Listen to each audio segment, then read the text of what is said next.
Yeah, there's no experience like Tiger Stadium at night. Death Valley at night is unlike anything in college football. But I think OU and Texas both, they've already played in games at big stages. So I don't think it's going to be anything new to them. But I will say that Death Valley is something special. Fifth row on the right. Andre Champagne, W8BTV. Garrett, even though you lose Malik and Brian, can you speak to the depth of the receiving room and how being deep in that room might help to y'all advantage in situational football? Yeah, I think our receiver group as a unit, they've really stepped up. They understand the standard that they're going to be held to being a receiver, at LSU. Obviously we just had 2 first-round draft picks and 2 first-rounders, in the past couple of years with Jets and Jamar, and and you look at the history of LSU receivers, it's special.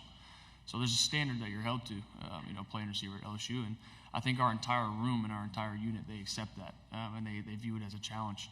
They view it as their opportunity to be that guy now. I think they've all stepped up really, really big this offseason into those shoes. Right side, front row. Mason Young, Tulsa World. Garrett, a lot of quarterbacks from this league were at the Manning Academy together recently. Just curious if you got to know Jackson Arnold from OU at all and what you thought of what you saw from him there. Yeah, I got to spend a lot of time with Jackson, actually. I really like him a lot as an individual, and as a player, he's very talented. I think he's going to excel this year. I think he's going to do a really, really good job for OU, and I'm excited to watch him.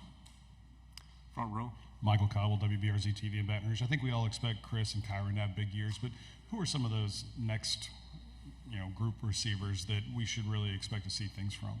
Yeah, I think CJ and Xavion Thomas, Aaron Anderson, Kyle Parker. I think that whole group of guys, they're all very talented, and I think they're all going to do very special things. So, on the aisle and then pass it forward.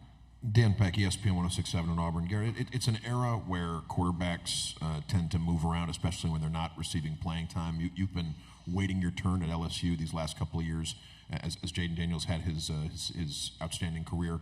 Can you talk about the temptation to leave for somewhere else where you would have been receiving playing time the last couple of years and the factors that led you to stay and represent LSU here? Yeah, there was obviously temptation. I love playing the game of football. So, obviously I wanted to be playing on Saturdays. But, what kept me to stay was I felt like when I was making my decision out of high school where to go to school, I felt like, there was a lot of prayer involved, and God brought me to LSU for a reason. And I did not feel like it was my time and to just pack up and leave. I felt like it was my duty to just keep my head down and trust into His timing and just work. I know God's timing is always right. Sometimes we want things right away, and that's not how it's supposed to be. So, hopefully it'll pay off in the long run. So I would say I just, felt like I had to trust in Him and keep my head down. Front row. AP Stidham, AP and Kelly, as we see at syndicated radio.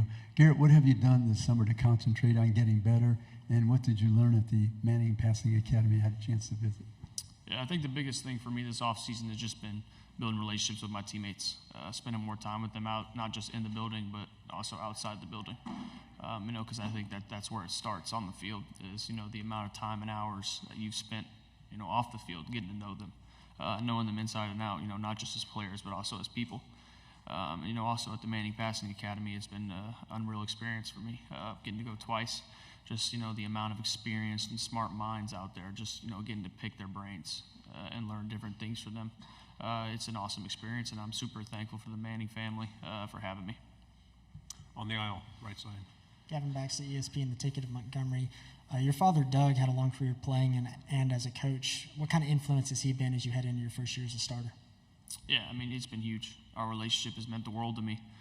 Just having, him to be able to, give feedback and bounce different ideas off of has been, unreal. He was able to accomplish everything that I've dreamed of accomplishing. And so getting to have somebody like that in my life who can, guide me, I guess you could say that way, it's special, and I'm very, very thankful for our relationship. Front row. Eric Bailey with Tulsa World. Being the newcomer, what are your perceptions of Oklahoma? What do you know about Oklahoma and its history? Yeah, I know that Oklahoma was a very storied program. Just being a fan of college football growing up, getting to watch different things. I was a big fan of Baker Mayfield, getting to watch him play and the talent that he had. I think both OU and Texas are very storied programs. I think adding them into the SEC, only does good for the game. It creates a more competitive environment in the already most competitive conference in all of college football. So I think it's great for the conference, and I think it's great for the game. Left side. Tyler Shaw with KBTX and College Station. Garrett, I don't know, maybe as a freshman, did you have the opportunity to work with Tommy Moffitt, the strength and conditioning coach? Just your thoughts on Tommy as a coach and kind of what how he helps develop players. Yeah, Coach Moffitt does an unbelievable job. He's a very tough love type of guy, and if he taught me anything, it was definitely mental toughness. And Coach Moffitt, I love him to death.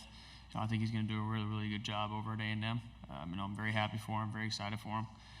And I think he's a very, very special person, a very, very special coach. Right side, back row. Harrison Vatnik, KALB 5 Sports. Garrett, have you heard much or any advice from former LSU quarterback Joe Burrow? Has he given anything to you, or if not, what can you kind of take from his story where he wasn't a starter at first, then came into LSU and had a lot of success, obviously won a championship. So is there anything from his story that you can take and put into your quarterback days? Yeah, his story is very special. He had to wait his time as well. So, just watching him and what he was able to accomplish in his 2 years at LSU is unreal. Hopefully if I'm anywhere close to as good as him, I'll be happy. So, Final 2 questions here and then the front row. Trevor Denton, Way 31. Garrett, you've played in some high-pressure situations at this point in your career. One of those was stepping in the middle of the game against Alabama last year. What did you learn from that specific situation on the road at Bryant-Denny, having to play in a huge rivalry game like that? What did you learn from that day? Yeah, I've been blessed with the opportunity to step into some pretty tough situations. I feel like they've only made me better as a player. And now getting the experience and the preparation as well as a starter, I think it'll only help even more. So that experience at Alabama, the SEC championship against Georgia, the end of the game against Auburn. I've been thrown into some tough situations, but it's only made me better. And I wouldn't trade it for the world. And even the times when I failed, just learning from them, and hopefully just continuing as always to just try and push to be better. Final question. 4 of your 5 offensive linemen returning, 2 of them started as freshmen at the tackle spot. How is DJ fitting in, and what do you see in that group, and how can they be a strength for you? Yeah, DJ has done a really, really good job as he stepped in. That's a hard position to kind of step into. But I think he's done an unbelievable job. He's very talented. He's very smart, and he cares. He wants to be great. He wants to get better. And, he's got a lot of very, very talented guys around him.